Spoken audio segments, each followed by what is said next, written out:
well-planned murder, so calculating the killer took evidence with him, and at the heart of the crime, a large-scale drug operation. It may sound a lot like what happened in Pike County, Ohio this spring with the massacre of a family, but as Local 12's Deborah Dixon shows us, this crime is much closer to home.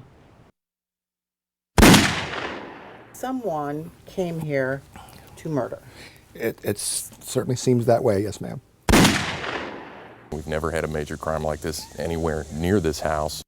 The house on Merrevay Drive in Elsmere, Kentucky. Working class families live here, down the street from the school. This is where Doug Eapman and girlfriend Carolyn Tomlinson lived with their combined children.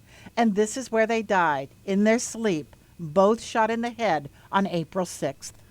This is somebody that knew where they were going, knew where to find Mr. Eapman, and knew what they were here to obtain and to make off with. Doug Eapman was asleep on the left side of the bed, mother of three Carolyn Tomlinson on the right.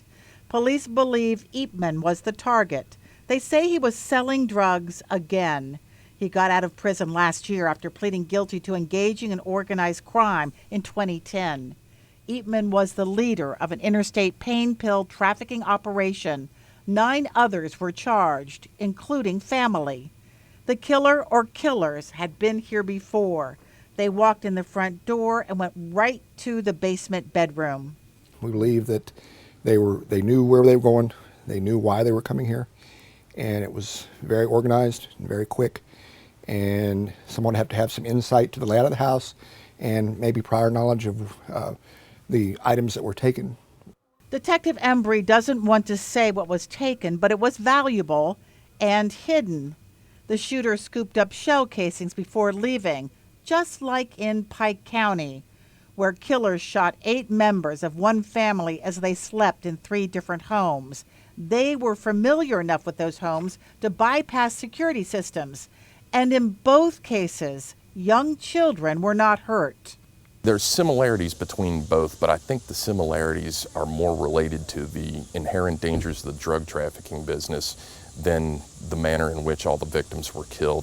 It seems a little professional to me. Well, it certainly has some of the common denominators that you would see in something like this, and it very well could be, but I still think that there are people locally that know what happened.